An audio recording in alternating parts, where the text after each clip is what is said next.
En esta ocasión nos acompañan Santiago Asenjo, presidente de la Asociación A Plena Cultura, Jaime Izquierdo, de la Cátedra Cultura Pedro Molina Ramos de Estudios Campesinos de la Universidad de La Laguna, y Francisco César Díaz, profesor del Instituto Luis Seoane y profesor tutor de la UNED. Gracias por compartir unos minutos con nosotros. Les planteo una serie de preguntas. ¿Cómo puede España vivir de su cultura?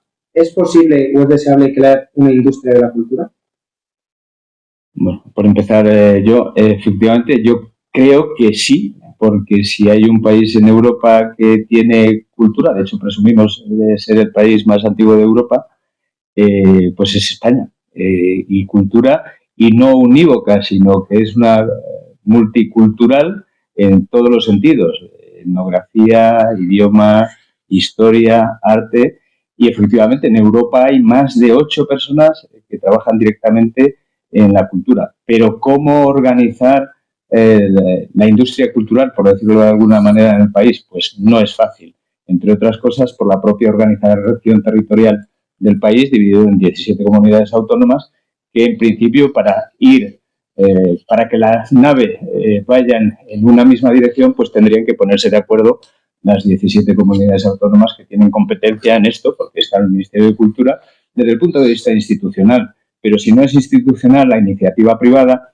que también es importantísima en el país, pero tiene que estar de alguna manera coordinada o unida. Y, bueno, pues es una cuestión de las instituciones, de las entidades privadas y, en general, de la sociedad civil, que es desde donde trabajamos nosotros. Pero, efectivamente, sí se puede hacer, debería hacerse y hay que hacerlo. Y perfectamente puede ser un país puntero en el que pueda vivir de la industria, de la cultura, efectivamente. Sí, podría. Yo incluso añadiría si vamos al étimo de la propia palabra, ¿no? De la cultura, que al final tiene que ver con que seamos efectivamente un país lleno de cultura, lleno de historia, ¿no? Y de historia además convulsa y tumultuosa, como corresponde a un vértice, el vértice, ¿no? del continente, y al lado del continente siguiente, y bueno, pues esto ha generado mucha cultura también, mucha historia muy, muy interesante, ¿no? Pero la cultura también tiene que ver con cultivar, ¿no? Con el cultivo, y con el étimo nos lleva también a pensar que, bueno, pues estas cosas están ahí, pero si no se trabajan, si no se organizan, si no se cuidan, si no se les quitan las hierbas no productivas de vez en cuando, y se organiza y se abona y se cuida de los suelos, el sustrato, etcétera, de todos los trabajos que conlleva la agricultura bien entendida, pues es difícil, ¿no? que dé los frutos que tendría que tener, ¿no? Por eso yo creo que estoy de acuerdo, creo que sí, pero con las dificultades que eso, ¿no? Y los trabajos. ¿Cómo debería realizarse la evaluación de las iniciativas culturales al margen de los políticos para evitar la polarización de las mismas? Bueno, sigo yo, sí, porque bueno, esto lo comentamos un poco antes en la conferencia que tuvimos, y es interesante la evaluación como reflexión, ¿vale? Quitándole un poco a veces pensamos en evaluación y pensamos, no sé, tenemos asociados un campo asociativo de el examen, la nota, la etiqueta, ¿no? Digo, no, evaluación es algo mucho más interesante, ¿no? Y en educación la entendemos como, o deberíamos entenderla, que quizá la entendemos, no sé, nos está generalizado, ¿no? Pero sí como reflexionar sobre lo que hacemos, ¿vale? Que es quizá la parte más importante y la parte más educativa de lo que podemos hacer, ¿no? Es decir, reflexionar sobre lo que hacemos, y en ese sentido, cuando las cosas no salen como esperábamos, es la mejor de las circunstancias. Lo primero, que es lo que suele suceder, ¿no? Porque, bueno, es difícil que las cosas salgan como habíamos previsto, sobre todo cuando estamos hablando de actividades y acciones que tienen que ver con personas, ¿no? Y con el mundo social. Entonces, ¿cómo debería evaluarse en este buen sentido de reflexionar sobre lo que hacemos para tratar de ir haciéndolo cada vez mejor? Pues deberíamos tener en cuenta, para empezar, lo que se suele denominar una evaluación inicial, o sea, es decir, partir de las personas que tienen que ser protagonistas de los cambios que necesitan, ¿no? En la estructura, a partir de la base de los protagonistas, preguntarles o darles la palabra directamente para que dibujen cuáles son las necesidades y lo que necesitan, y a partir de ahí mantener un diálogo entre las medidas que se arbitren las subvenciones que se diseñen, las medidas que se, digamos, los andamiajes, ¿no?, que se creen para que las cosas puedan ir avanzando, un diálogo continuo de reflexión sobre lo que va pasando para poderlo ir mejorando. Creo que ese diálogo es lo esencial. ¿Qué rol pueden jugar las bibliotecas rurales en la construcción de las comunidades y de la identidad? Pues yo creo que absolutamente es básico, pero las bibliotecas rurales que no sean, como hemos hablado también antes, una especie de museo, sino que sea un órgano y un organismo vivo que dinamice el entorno. Es decir, una biblioteca no puede ser un almacén de libros y si es en un entorno rural, experiencia tenemos en que eso aumenta considerablemente la autoestima de la población asentada en el medio rural, en los pueblos, y eso conlleva un germen para desarrollar actividades que no solamente potencien y valoren su cultura, su lengua, su tradición, su folclore incluso, sino que puedan servir de enriquecimiento no solo a la población local, sino a la que cada vez más desde el ámbito urbano nos están visitando a los pueblos.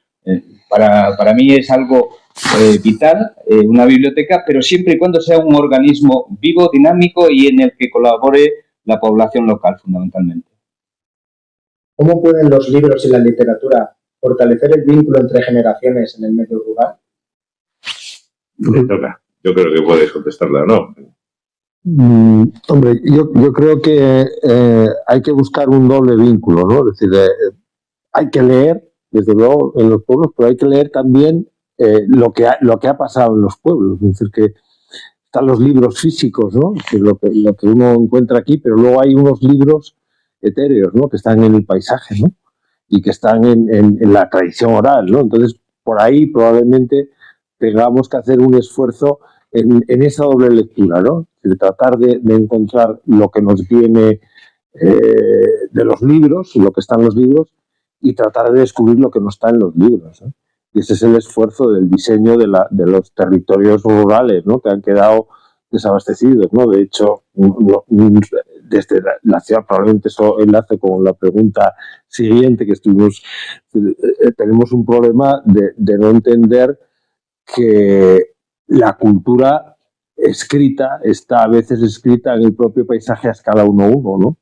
Y esa forma de escribir desde la ciudad no se conoce. ¿Qué desafíos se enfrentan las comunidades rurales para acceder a la cultura escrita? Bueno, por comenzar yo con ello, pues la cultura escrita no quiere decir solamente que esté en papel.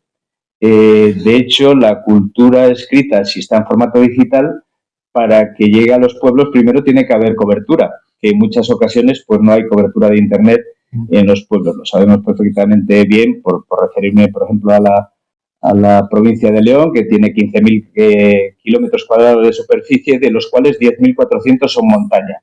Entonces, es una orografía muy complicada para las personas que viven en el territorio y si ya es difícil acceder a los libros en papel, porque tampoco suele abundar bibliotecas en los pueblos, sí que afortunadamente hay, no suficiente, pero un buen servicio de bibliobús en muchas provincias de León, en muchas provincias de España existen. En la de León hay un buen servicio de bibliobuses que llega una vez a los pueblos. Es una forma de abrir una ventanita a las personas que por edad fundamentalmente, que tenemos una población rural muy envejecida, que depende fundamentalmente a veces de la televisión para la distracción, pero todas las actividades que se hagan, que no suelen ser muchas, para dinamizar esa vida cultural en el pueblo, la lectura, todas las acciones de animación a la lectura serán bienvenidas desde el punto de vista institucional o desde el punto de vista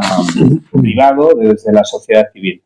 Y fomentando tanto el que llegue la cultura escrita en papel a los pueblos por los servicios que ya hay, pero fomentándolos más y haciendo una amplia cobertura de Internet y formando, porque a nuestros mayores nadie les regala un teléfono móvil o un ordenador y desde luego, salvo que tengan nietos y demás y de vez en cuando vayan a verles, pues tampoco nadie les ha enseñado a utilizar esos aparatejos tan complicados a veces para llegar a esa cultura escrita.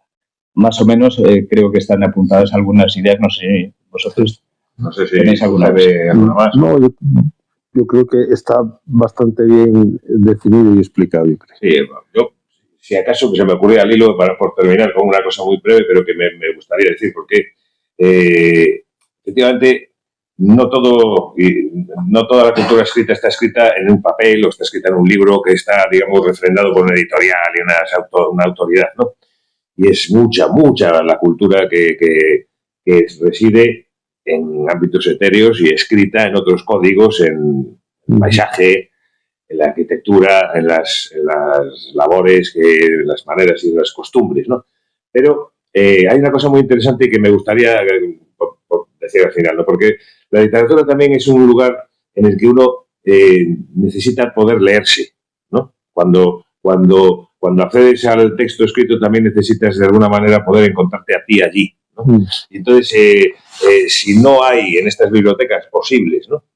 O en estas bibliotecas entendidas, no a lo mejor como necesariamente una biblioteca en sí, ¿no? Estamos hablando del museo, la biblioteca, conceptos que pueden muy bien unirse si hablamos de las musas, ¿no? Como comentábamos ayer, el Museo de las Musas, donde uno puede pues, encontrar la cultura o inspirarse o puede inspirar una rebelión, una cierta rebeldía, ¿no? Un club de lectura que pueda generar un poco de interés. Pero la idea es, esos textos a los que nos acerquemos tendrían que permitir leernos también, encontrarnos allí, de que nos reflejen, ¿no? Bien nuestra forma de ser, bien nuestra idiosincrasia, y si no, hay que crearlos, ¿no? A lo mejor esa biblioteca tiene que servir para que allí se den cuenta de que alguien tiene que consignar los textos que allí se crean, porque si no se van a perder, quizá, ¿no? Y por eso, bueno, un poco esa idea, ¿no? Es decir, la dificultad a veces está en que cada vez es más difícil el poderse encontrar bien en los textos, bien en las actividades, bien en las propuestas, bien en, ¿no? Verse como reflejados, ¿no? Lo has dicho muy bien, clubes de lectura, incluso llevar a escritores afamados a los pueblos. De hecho, José María Merino, premio de las letras españolas, dice que para entendernos como seres humanos hay que leer ficción, que es ahí donde te entiendes como eres y entiendes a los demás. Para terminar, ¿cómo influyen los relatos literarios en la percepción que las personas tienen de sus territorios? Pues yo creo que el que tenga un escritor que hable de su tierra tiene un tesoro ya, porque le va a abrir las puertas, ¿no? Es decir, que uno va a Portugal y va con Miguel Torga debajo del brazo y encuentra un montón de cosas. Uno va a Galicia y va con Cunqueiro o con cualquiera de los grandes escritores gallegos y descubre el territorio, ¿no? Porque además ellos han sido los grandes cronistas del territorio. Todo lo que han escrito, una parte importante, surge de la ficción y de la imaginación, pero otra parte es una transposición de lo que han visto, ¿no? Por citar a Cunqueiro, por seguir, ¿no? La escuela de Menciñeiros, de curanderos. Uno nunca sabe con Cunqueiro en qué parte de la realidad está, si está en... Eso en Galicia en general, ¿eh? Galicia es la única región europea donde entre la frontera entre lo lógico y lo mágico no existe, ¿no? Y ese es el mundo de la literatura.